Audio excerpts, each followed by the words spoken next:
Black CEO goes undercover as a janitor. What he discovers about his employees leaves him speechless. Let's stick around to find out. But before we dive into the story, comment below where you're watching from today. If you enjoy this tale, don't forget to subscribe.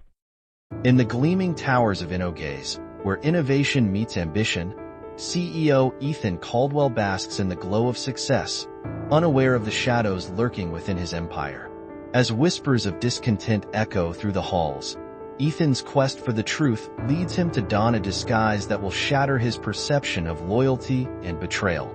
Little does he know, the very culture he seeks to change harbors secrets that could unravel everything he holds dear. And the greatest threat may come from within.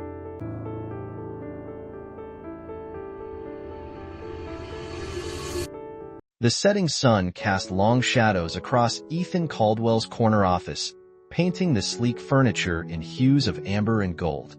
From his position at the floor-to-ceiling windows, he could see the sprawling campus of InnoGaze Technologies below, a testament to his decade of leadership and innovation. The company's latest AI breakthrough had just made headlines across every major tech publication, and their stock had surged to an all-time high. Yet something felt off. Ethan's fingers drummed against the crystal tumbler in his hand, ice cubes clinking softly against the glass. The quarterly employee satisfaction report lay open on his desk, its contents gnawing at his conscience despite the company's outward success. A gentle knock interrupted his thoughts.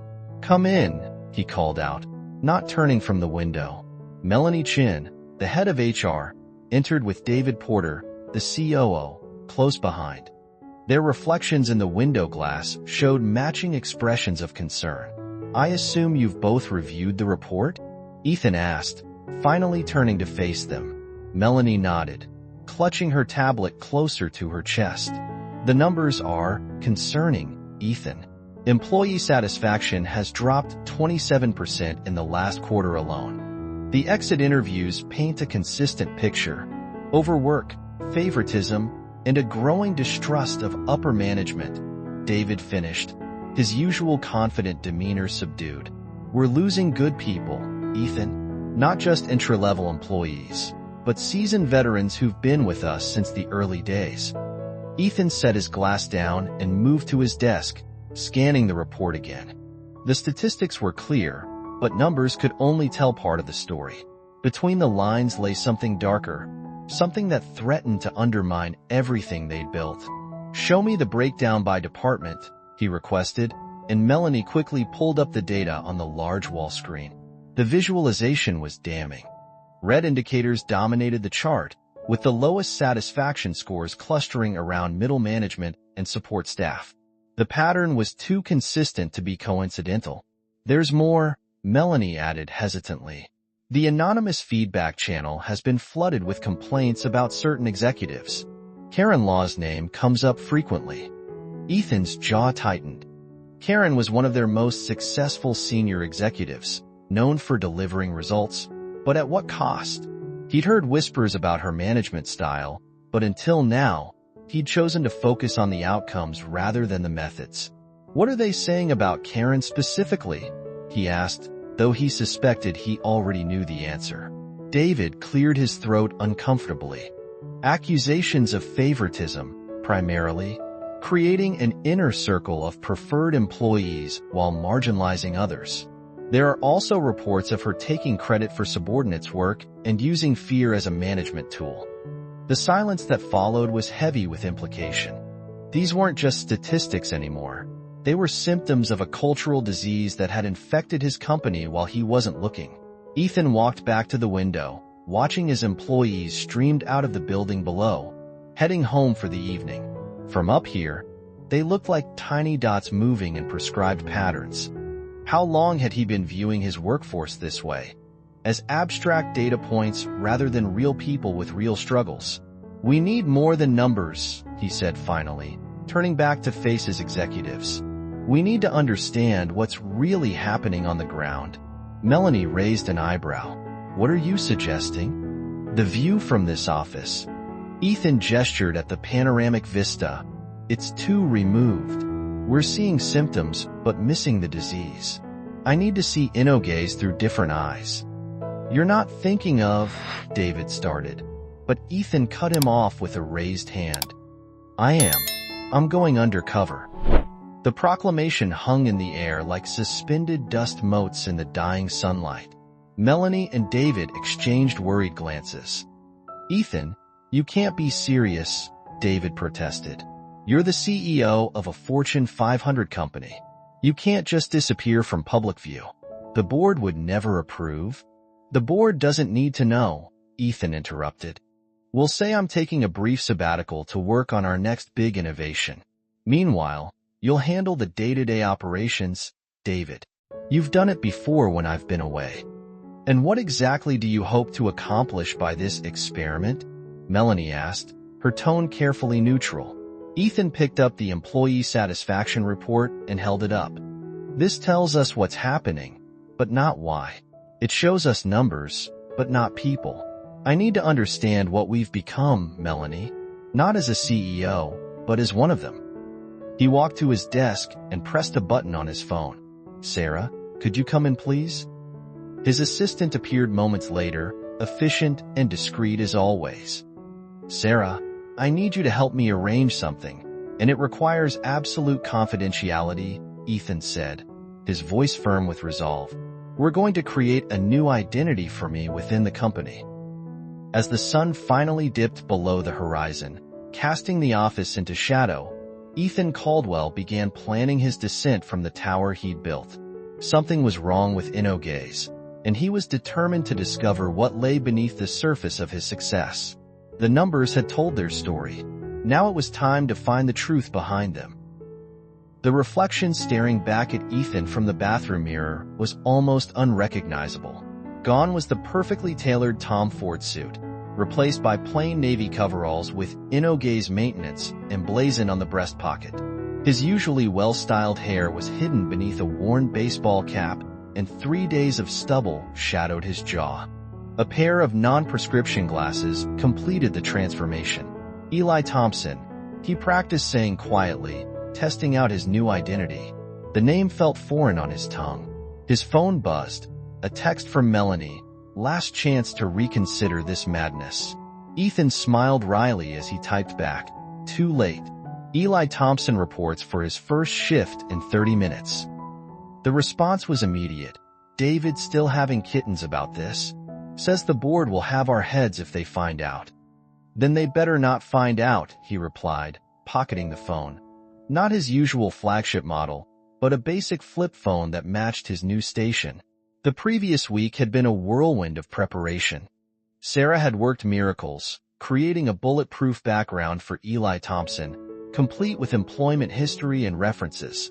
Melanie had arranged for his hiring through a temp agency, ensuring he'd be assigned to the night shift at InnoGaze main campus. Now, standing in his hastily rented studio apartment, a far cry from his penthouse, Ethan felt the first real tremors of uncertainty. Could he really pull this off? A knock at the door made him jump. It's me, Melanie's voice called softly. He opened the door to find her holding a battered leather messenger bag. Her eyes widened at his transformation. Wow, she said, stepping inside. I almost didn't recognize you. Though that might not be enough for people who see you regularly. Most of them don't really see me at all, Ethan replied, a hint of bitterness in his voice. That's part of the problem, isn't it? Melanie's expression softened. Here, she handed him the bag. Basic supplies for a janitor, including your access card, locker assignment, and shift schedule. Your supervisor's name is Ray Martinez. He thinks you're just another temp worker, so don't expect special treatment. Special treatment is the last thing I want, Ethan said, examining the worn ID card with Eli Thompson's photo. The picture had been carefully altered to match his current appearance. The night shift runs from 6 p.m. to 2 a.m., Melanie continued, her HR director efficiency taking over. You'll be responsible for the east wing of floors 3 through 5. That includes Karen's department, Ethan finished. It wasn't a coincidence. Just be careful, Melanie warned. If she recognizes you. She won't, Ethan assured her, though his stomach tightened at the thought. Karen's the type who looks through people like me, not at them. Melanie's phone chimed. David's asking for hourly updates, she said, rolling her eyes. I told him we're not running a covert military operation. Aren't we? Ethan smiled, but it faded quickly. How bad have things gotten, Melanie? That we need this kind of deception just to understand our own company? She didn't answer immediately, studying him with concerned eyes. You could still handle this officially. Internal investigations, focus groups, anonymous surveys. We tried that, Ethan interrupted. We got spreadsheets and statistics. I need to see the truth with my own eyes. Glancing at his watch, a cheap digital model, he grabbed the messenger bag. I should go. Don't want to be late on my first day. Wait, Melanie caught his arm. Your wedding ring. Ethan looked down at the platinum band on his finger. For a moment, he hesitated, then slowly slid it off and handed it to her. Keep it safe. The drive to InnoGaze was surreal. Instead of his usual reserved parking spot, Ethan pulled his borrowed Honda Civic into the far corner of the employee lot.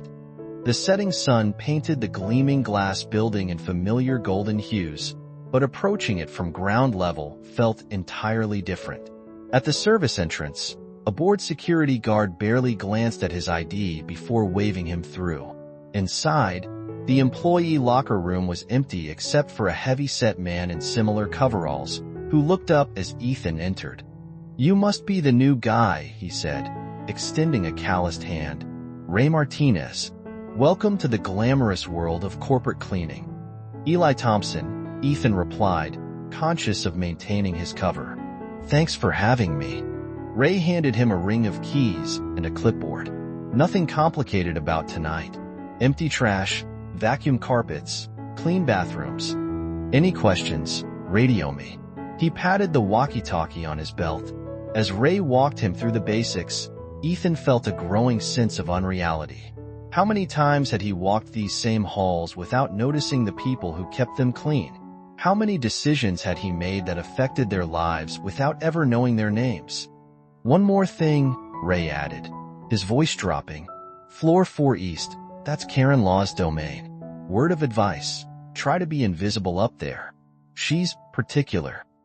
Ethan nodded, remembering countless executive meetings where Karen had complained about the cleaning staff. Now he would experience her particular nature firsthand. As he pushed his cleaning cart toward the service elevator, Ethan caught his reflection in the polished doors. Eli Thompson stared back, anonymous and unremarkable. For the next few weeks, this would be his reality. A shadow in his own company, watching, learning, and hopefully understanding what had gone wrong. The elevator doors opened with a soft chime, and Ethan stepped inside. As he pressed the button for the 3rd floor, he couldn't shake the feeling that he was descending into more than just the lower levels of his building. He was descending into the truth. 3 hours into his first shift, Ethan's back ached from bending over trash bins, and his hands were raw from changing garbage bags. The physical demands of the job were unexpected, but it was the psychological weight that truly caught him off guard. He'd lost count of how many times people had walked past him without a glance, conversations cutting off mid-sentence as he entered rooms, and the way employees seemed to look through him as if he were part of the furniture. Each instance was a stark reminder of the invisible barrier between the worlds that existed within his own company. You're holding that mop like it might bite you, a voice called out, making him jump. An elderly African-American woman stood in the doorway of the break room he was cleaning, her own cleaning cart parked beside her. Her name tag read Doris, and despite her advanced age, her eyes sparkled with vitality. First night, Ethan replied, trying to sound casual. Still getting the hang of things. Doris chuckled, entering the room. Honey, I've been cleaning these floors for 15 years. I can spot a newbie from a mile away. Here, let me show you. She demonstrated the proper technique, her movements efficient and practiced. See? It's all in the wrist. You'll save your back that way. 15 years. Ethan asked, genuinely curious. You've seen a lot of changes around here, I imagine. Doris's expression turned thoughtful as she helped him clean. Oh, you have no idea. I remember when this company was just 3 floors in an old office building downtown. Mr. Caldwell, the CEO, he used to know everyone's name back then, would stop and chat, ask about our families. Ethan's throat tightened. What changed? Success, I suppose, Doris sighed, emptying a trash bin. Company got bigger, fancier. New executives came in with their big ideas and bigger egos. Suddenly, we weren't people anymore. We became support staff, maintenance personnel, just numbers in a spreadsheet. She paused, looking out the window at the city lights. Last Christmas party, they had separate events. One for the real employees upstairs, and a pizza lunch in the basement for us, support staff. Like we're not good enough to breathe the same air. Ethan felt shame burning in his chest. He hadn't known about the separate parties. It must have been Karen's doing, but he should have noticed. That doesn't seem fair, he managed to say. Life rarely is, honey, Doris replied. But there was no bitterness in her voice, only resignation. But you know what really gets me? The waste of it all. She gestured around the break room. See these chairs? Brand new, replaced last month because some executive didn't like the color. The old ones, perfectly good leather chairs, went straight to the dumpster.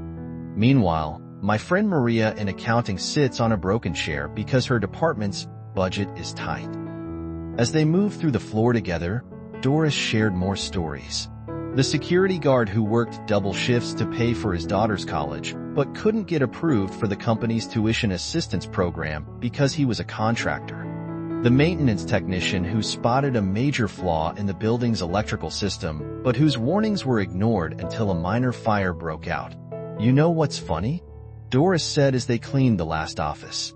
We see everything. The affairs, the backdoor deals, the little kindnesses, and the casual cruelties. We're like ghosts in these halls, watching life unfold but never really part of it.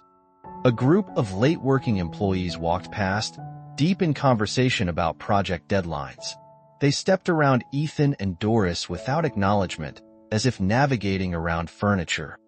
See what I mean? Doris smiled sadly. Invisible.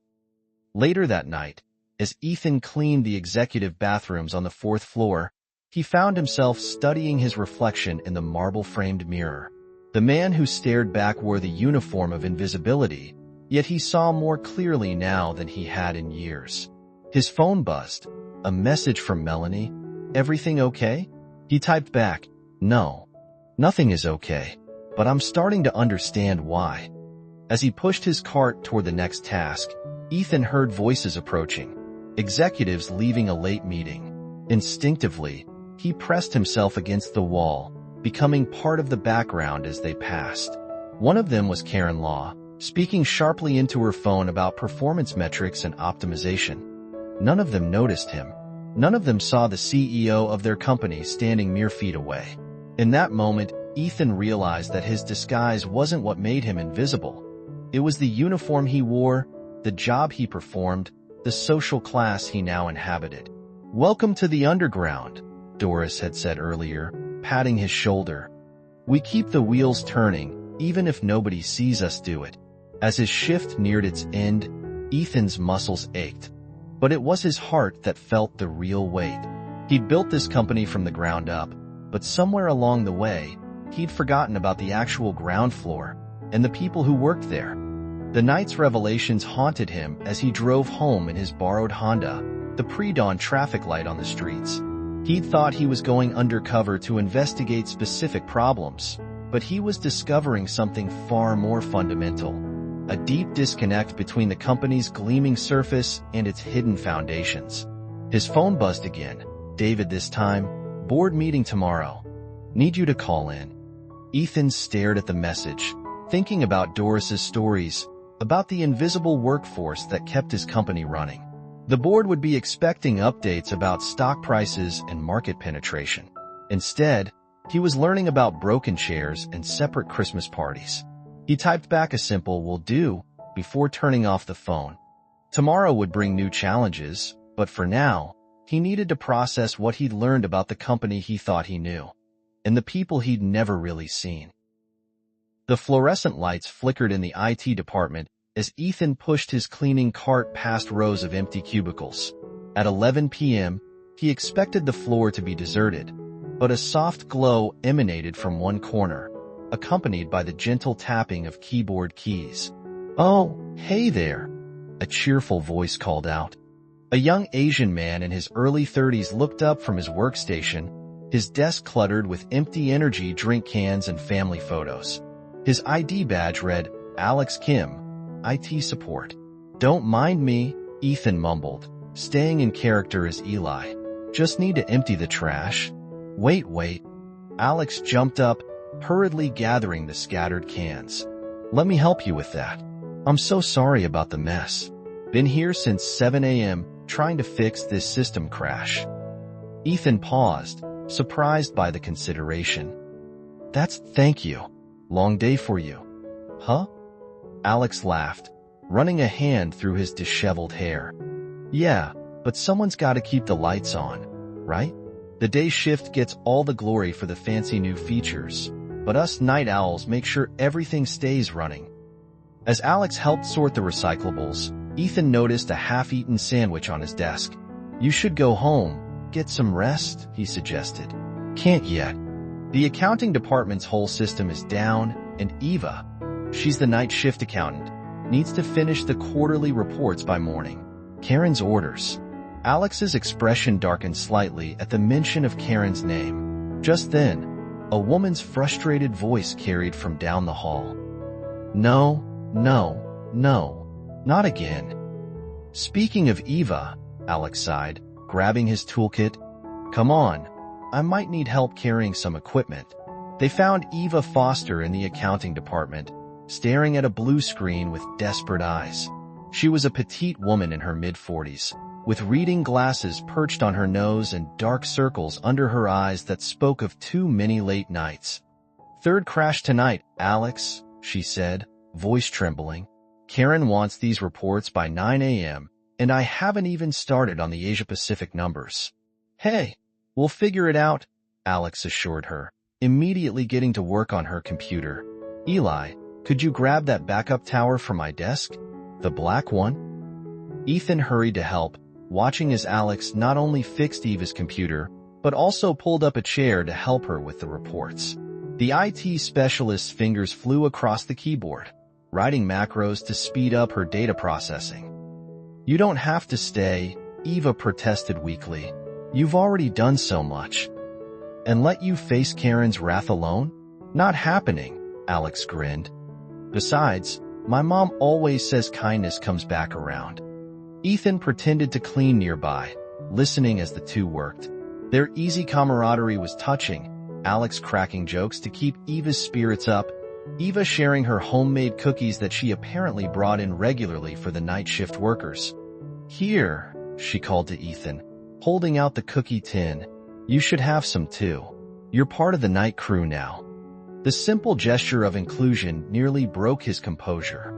As CEO, he'd never experienced this kind of casual kindness from his employees, probably because they'd never seen him as an equal, someone who might need a cookie and a friendly word at 11 p.m. Throughout the night, Ethan observed more moments of humanity breaking through the corporate facade. Alex stayed well past midnight, refusing to leave until Eva's reports were safely backed up. When the cleaning staff's break room microwave broke, Alex immediately added it to his repair list, waving off Doris's offers to pay for parts. "My uncle was a janitor," Alex explained while fixing the microwave. "Taught me that everyone deserves a hot meal and a kind word, no matter what their job is." Later, Eva secretly adjusted some budget numbers to ensure the maintenance department got new safety equipment, coding it creatively to avoid Karen's budget cuts.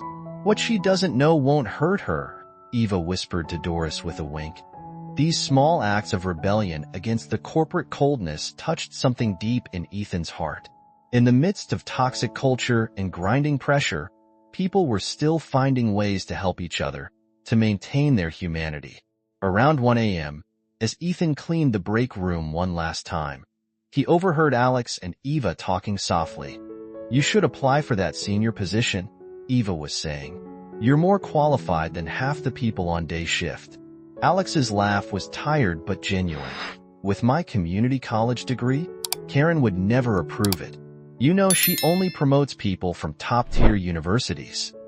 "It's not fair," Eva sighed. "You're the only reason this place doesn't fall apart after dark." "Life's not fair," Alex replied, echoing Doris's words from the previous night. "But we do what we can, right? Speaking of which, how's your son's college fund coming along?" Eva's voice dropped. "Not great. These overtime hours help, but with the recent budget freeze on raises, I might know someone who's hiring part-time on weekends," Alex offered.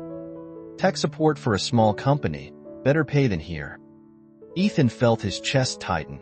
Here was Eva, pulling extra shifts to put her son through college, while the company's education assistance program sat underutilized because of restrictive policies he'd never bothered to review. As he drove home that morning, Ethan's mind was full of contradictions.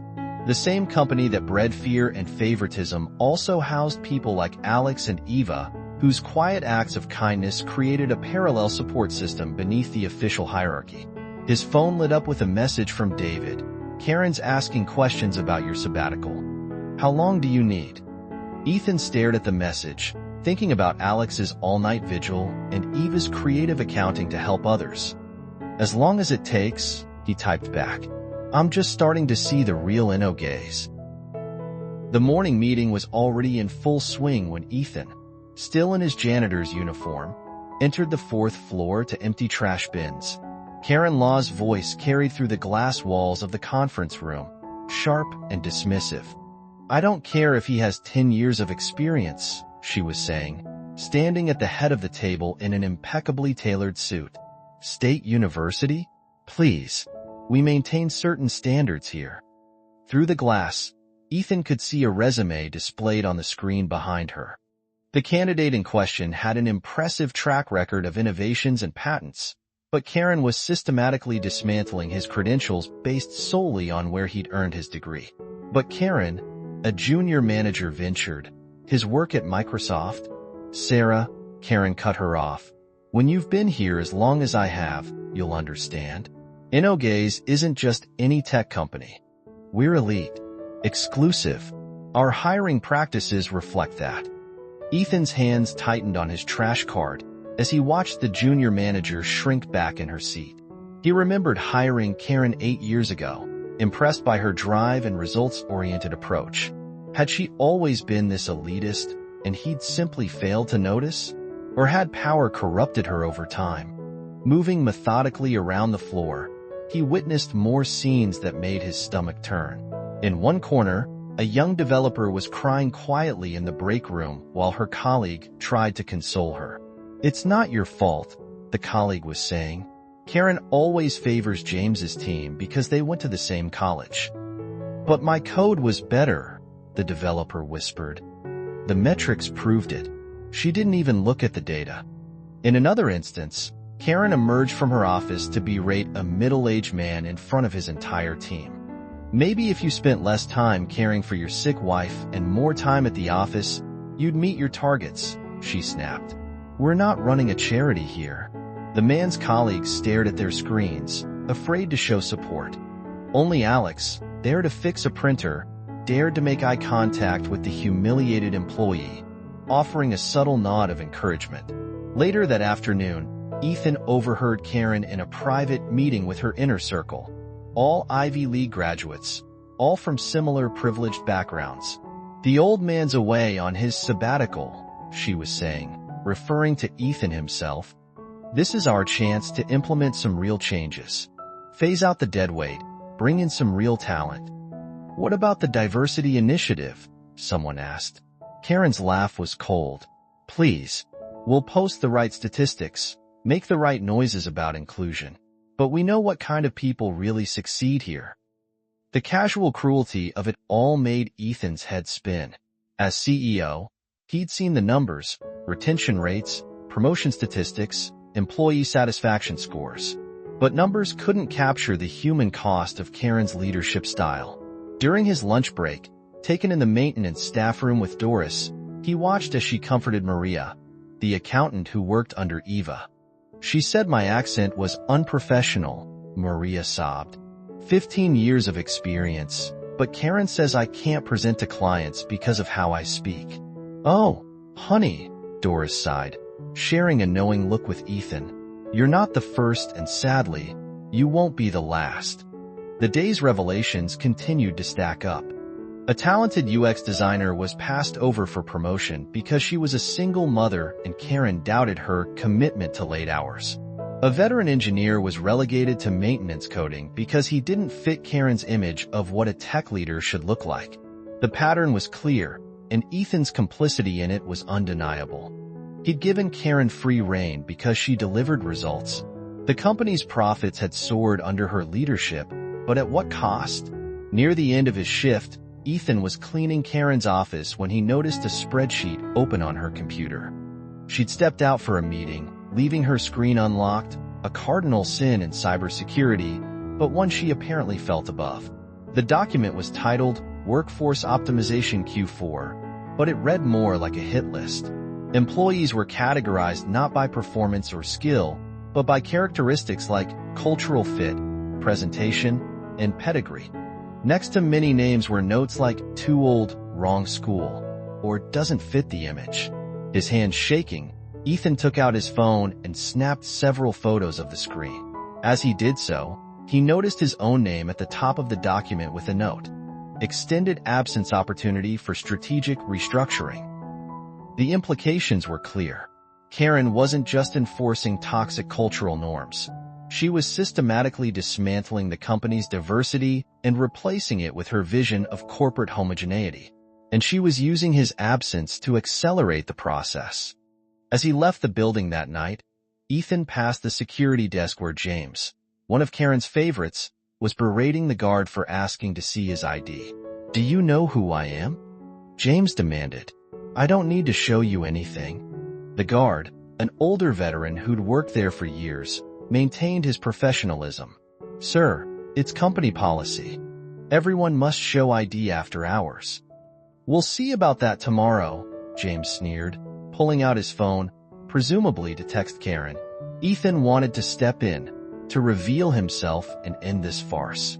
But he knew he needed more. Karen's toxic influence had spread too far, taken too deep a root. Confronting it would require more than just executive authority. It would require a complete systemic overhaul. His phone buzzed with a text from Melanie. "Board's getting anxious. How much longer?" Ethan looked back at the building, thinking of all he'd witnessed today. "Keep them calm," he wrote back. "This is worse than we thought. Much worse."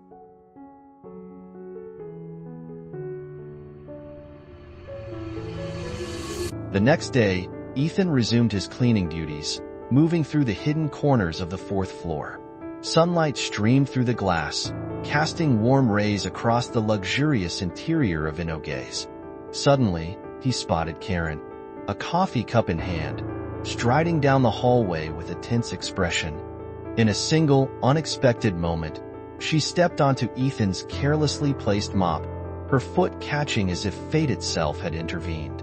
The coffee cup shattered against the polished floor of the 4th floor corridor, dark liquid spreading across the pristine tiles like an oil spill.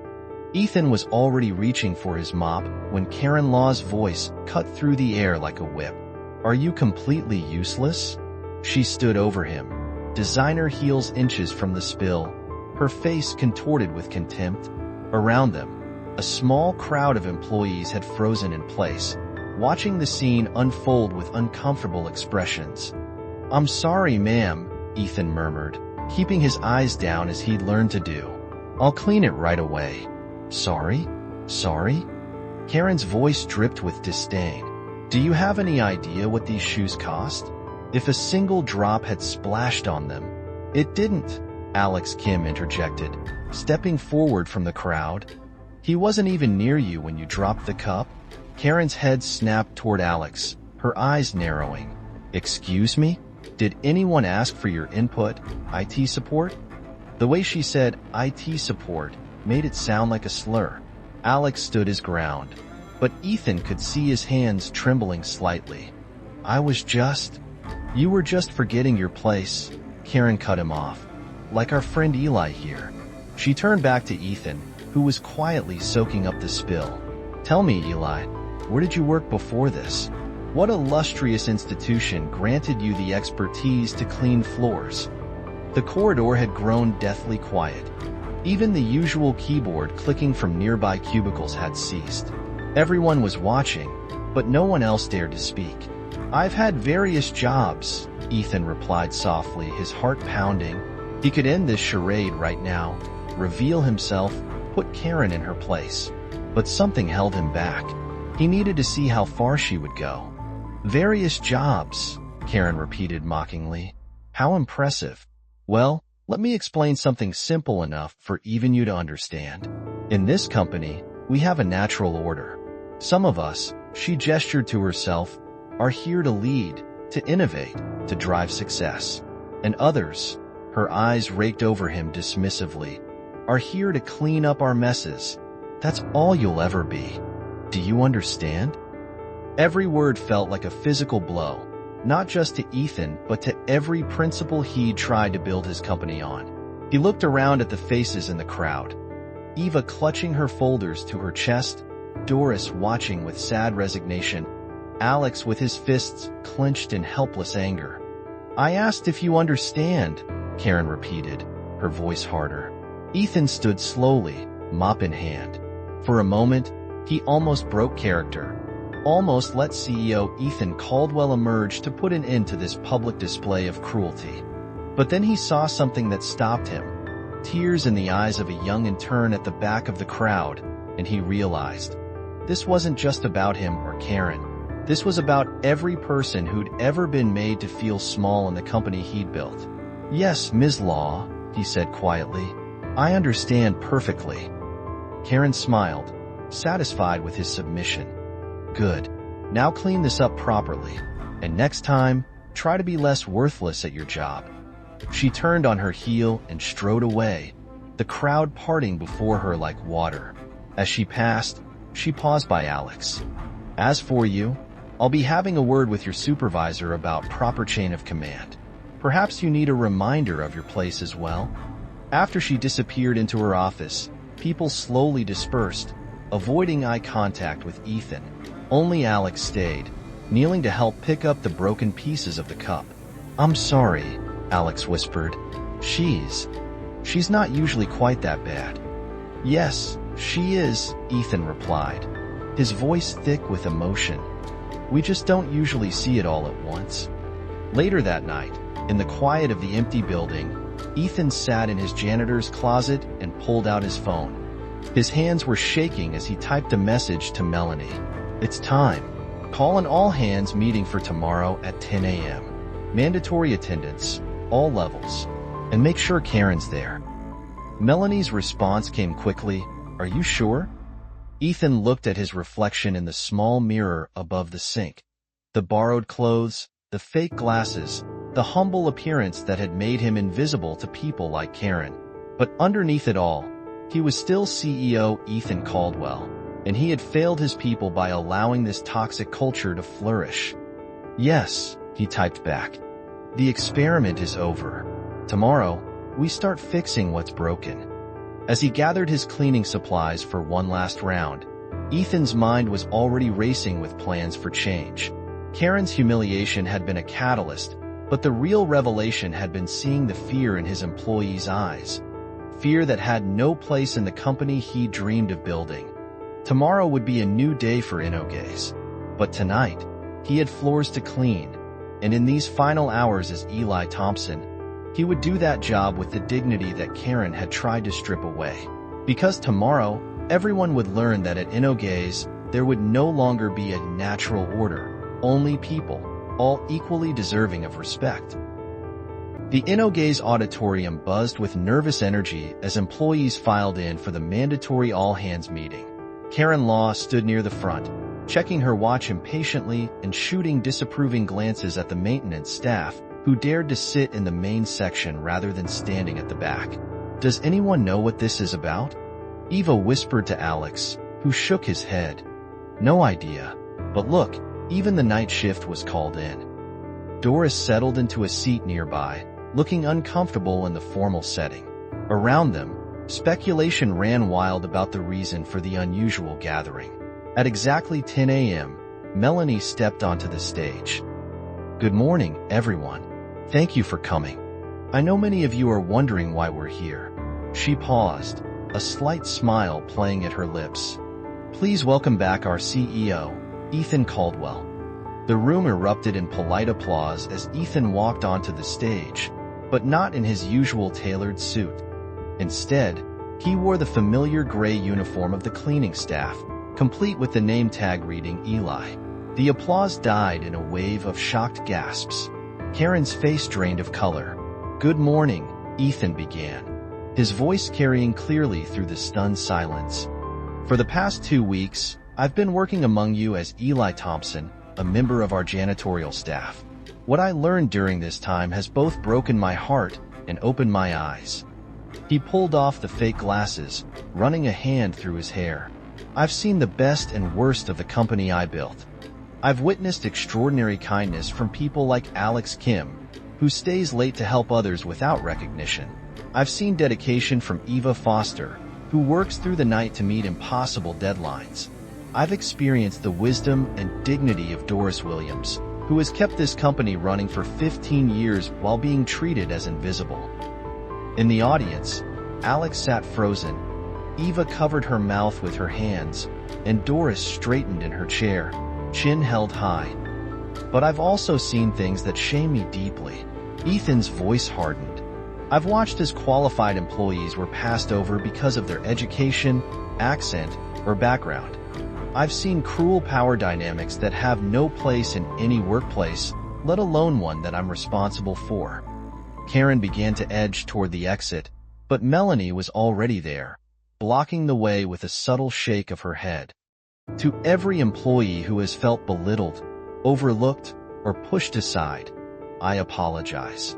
As CEO, the culture of this company is ultimately my responsibility, and I have failed you by allowing toxic leadership to flourish." He reached into his pocket and pulled out his phone.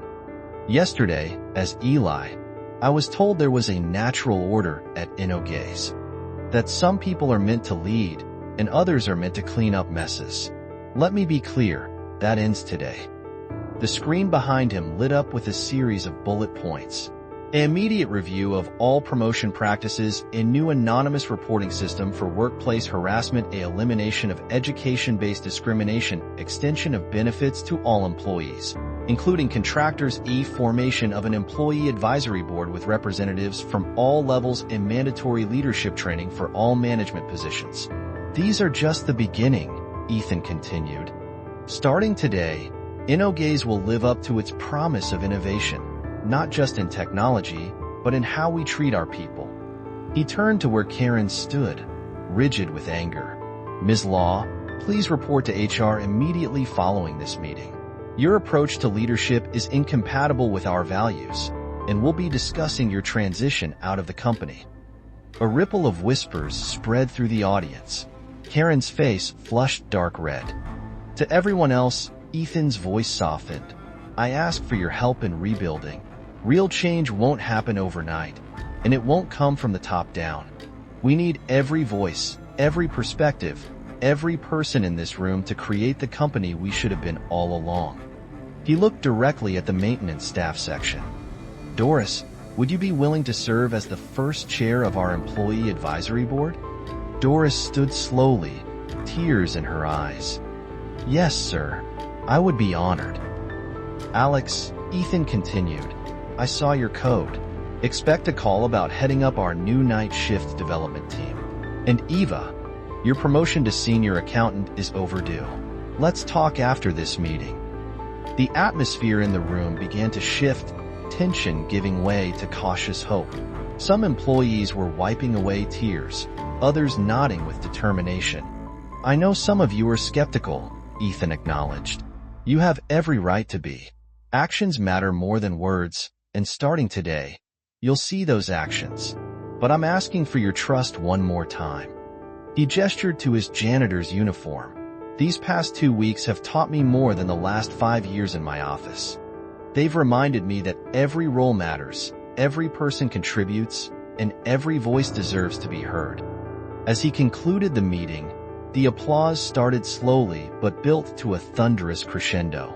Employees began standing, not just in support of Ethan's words, but in recognition of their colleagues who had been overlooked for too long. Karen stormed out, followed closely by several of her loyal supporters. But for every person who left in anger, dozens more stayed, gathering in small groups, talking excitedly about the possibilities ahead. Ethan stepped off the stage into a crowd of employees, each with a story to tell, a suggestion to make, or simply a thank you to offer. As he listened to each one, he caught Melanie's eye across the room. She gave him a thumbs up, already taking notes on her tablet. The real work was just beginning, but for the first time in years, InnoGaze felt like the company he'd always meant it to be. 3 months after the reveal, InnoGaze halls buzzed with a different kind of energy. Gone were the fearful glances and hushed conversations. In their place, Ethan saw people laughing in break rooms, engaging in open discussions, and, most importantly, working together across all levels of the company. The Employee Advisory Board, led by Doris, had already implemented several changes. The maintenance staff now had proper break facilities. Alex's night shift development team was outperforming expectations. Eva had transformed the accounting department into a model of efficiency and inclusivity. But beneath the surface of progress, something felt off. Karen Law, demoted to project coordinator, had accepted her new position with unsettling grace. She smiled pleasantly in meetings, nodded along with new initiatives, and maintained an air of professional detachment that made Ethan's skin crawl. "I don't trust it," Melanie said one evening, reviewing security logs. "She's too calm." "Maybe she's changed," Ethan suggested, not believing his own words. The first sign of trouble came in the form of a corrupted database in the AI development sector. Critical code segments were altered, subtle enough to pass initial reviews but potentially catastrophic in production. "This wasn't a mistake," Alex reported, his usual cheerful demeanor replaced by concern. "Someone knew exactly what they were doing. These changes would have compromised our entire security framework." The second incident involved misrouted financial documents, sensitive information about the company's restructuring sent to competitor email addresses. Eva caught it just in time. The routing codes were changed manually, she explained, showing Ethan the logs. Only someone with senior access could have done this. Karen's smile grew more sphinx-like with each incident. She attended meetings with perfect punctuality, offered helpful suggestions, and maintained an impeccable paper trail of her activities. Then came the breach. At 3:47 a.m. on a Tuesday, alarms blared through InnoGaze's security system. Someone had accessed the core AI architecture, the company's crown jewel, and implemented a backdoor program so subtle it almost went undetected. "It's elegant," Alex admitted, showing Ethan the code. "Whoever did this knows our systems intimately. They've been planning this for months."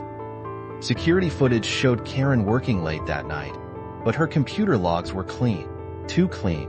Ethan found her in the cafeteria, calmly eating lunch as if nothing had happened. "Karen, we need to talk." She looked up, that same serene smile playing at her lips. "About the AI breach? Fascinating situation, isn't it?" "Drop the act," Ethan growled, sitting across from her. "I know it was you. Do you?" She dabbed her lips with a napkin. "Like you knew what was happening in your company before you played janitor? Face it, Ethan, you've always been blind to what's really going on here." "What's that supposed to mean?" Karen leaned forward, her smile finally cracking to reveal something darker. "This company was always built on false ideals, Ethan. And I'm not the only one who sees through your lies. Your little transformation? It's just another performance, like Eli the janitor. The rot goes deeper than you know." She stood, gathering her things with deliberate slowness. "You think you're saving InnoGaze? You're just rearranging deck chairs on the Titanic." If I've done anything to compromise this company, you'll what? She laughed softly. Fire me? Call the police? Better be careful, Ethan. I've learned a lot about keeping secrets these past few months, including yours. Ethan watched helplessly as she walked away, her heels clicking against the floor with metronome precision. Through the glass walls, he saw her enter her office, emerge with a thick folder, and head toward the elevators. His phone buzzed with an email notification. Asterisk from Anonymous at Secure. Net subject, the truth about InnoGaze. Mr. Caldwell, every empire has its secrets. Yours are particularly interesting. Shall we discuss terms? Attachment, Caldwell_files. Zip asterisk. Ethan's hands trembled as he gazed at the sprawling city skyline, his breath shallow and rapid. Below, Karen's sleek black car slid out of the parking garage, vanishing into the chaotic blur of city traffic. A cold sweat beaded at his temples, and he could feel his heart pounding in his chest, each beat a reminder of what was at stake. She had become more than a disgruntled employee. She was now a missile aimed at the heart of everything he built, everything he was trying to fix. His phone buzzed again, and he fumbled with it, nearly dropping it as the screen lit up with another email, a veiled threat, sharper than the last. Panic clawed at his insides, and he could barely focus on the words, knowing that somewhere in the city, Karen Law sat with years of company secrets at her fingertips and a dangerous agenda taking shape. The transformation he'd fought so desperately for now balanced on a knife's edge, and the slightest misstep could send it all crashing down. Could he stop whatever she was planning? Or would InnoGaze crumble under the weight of its own hidden truths? The answer, Ethan realized with growing dread, might destroy everything and everyone he'd sworn to protect. Don't forget to like and subscribe to our YouTube channel so we can keep bringing you the best stories.